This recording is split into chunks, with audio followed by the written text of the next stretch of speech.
Now, how to get my head on the background, or over the background. Well, I used to know this. Okay, I never really did it, but I wish my editor kind of left me a note of what to do here. This is a bit different for me. Come on, think! Think, what do you... Oh, hey. Hey, ladies and gentlemen, folks and children, students and teachers. I don't know what I'm gonna say.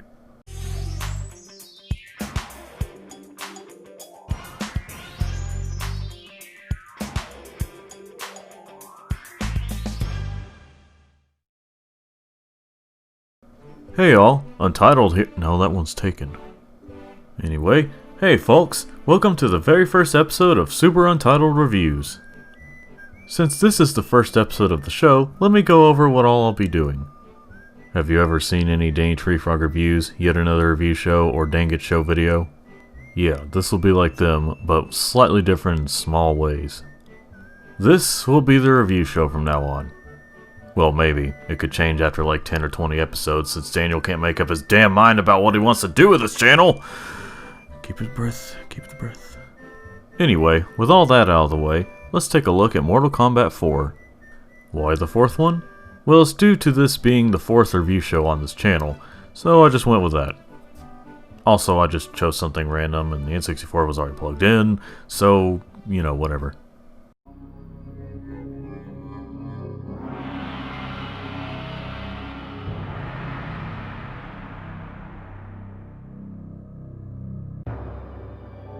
Lovely title screen, and that always seemed to be the theme of these 3D Mortal Kombat games, is they always try to go for this creepy sounding music and atmosphere and all that. I don't know, I guess they were really trying to push that M rating despite already being violent and bloody. Oh boy, these pre-rendered 3D models from the 90s, aren't they something? Of course, this is like Mortal Kombat 3, choose the tower that you want to do. Of course, I went with the easy one. Easy. Round one, fight! Okay, where to begin? I really want to tear into these 3D graphics, and I kind of can, but considering it's still in its infancy at this time, I don't know, I feel like they may have tried their best. In terms of the gameplay, it feels like Mortal Kombat for the most part. Maybe not quite as smooth, but, you know, if you want Mortal Kombat, this is Mortal Kombat. The first problem I have are the controls.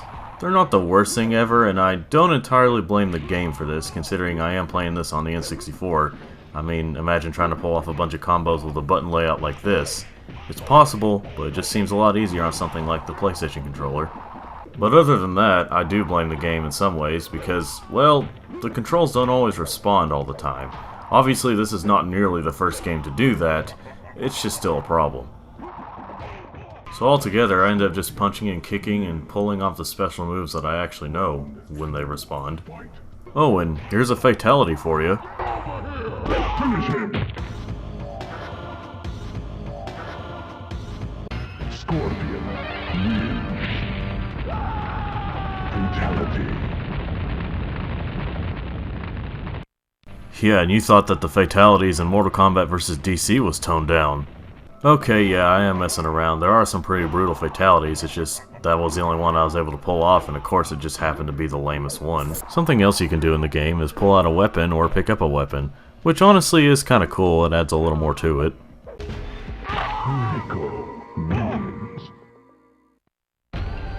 Of course I lose pretty early on because it's a freaking early Mortal Kombat. I eventually turn down the difficulty because while I enjoy a challenge here and there, I do like to enjoy it and not just get frustrated with it. When a game is frustrating, it's no longer fun or enjoying, it's just frustrating, it makes me mad. It's not fun anymore. You know that people who think that like Dark Souls and all these other difficult games are the only way to go? You know what? You've been so abused, you think that the hard way is the best way. And you know what? It's not. This is a video game. This isn't real life. Wow. I had a lot to get out there.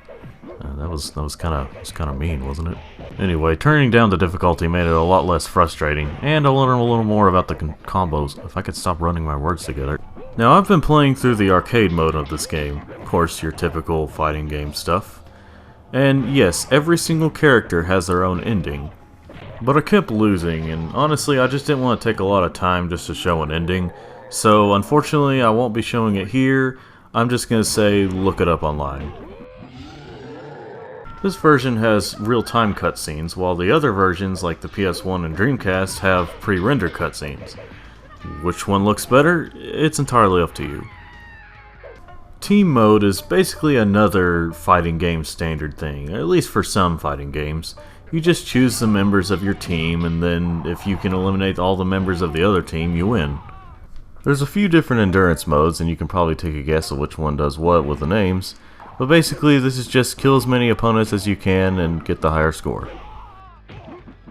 Basically, overall, this game's modes are basically what you find in a lot of other fighting games. That's not a problem, it just depends on how you pull it off. And also, like a lot of these older fighting games, if you wait long enough, you get to see what the story is, or what the opening cutscene is like. Thousands of years ago, in a battle with the fallen elder god known as Shinnok, I was responsible for the death of an entire civilization. To rid all realms of Shinnok's menace, I waged a war that plunged the earth into centuries of darkness and banished Shinnok into a place called the Netherrealm. It kind of feels like he's making his voice a little too deep, like the actor was just trying too hard to make his voice sound deeper.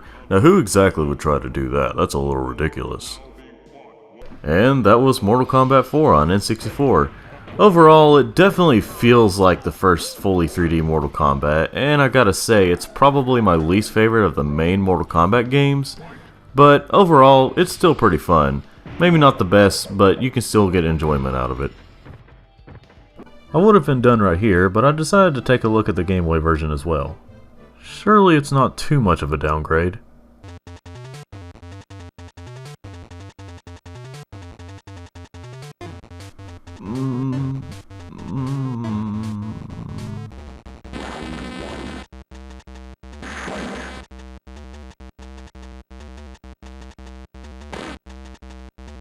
Well, what the fuck is this? The first Mortal Kombat game on Game Boy was pretty underwhelming as well, but at least it made a little more sense, considering the hardware at the time. But this is almost 1999 when this is released, on Game Boy Color. What is their excuse here? Yeah, this is definitely a collector's item game, and not really a, oh, I'm gonna get it to definitely play it type of game, because even at the time this was crap. Suddenly MK4 on any non-Game Boy system doesn't seem so bad. Well, I don't know for sure if and when I'll start doing review scores, but for now, I won't be doing that.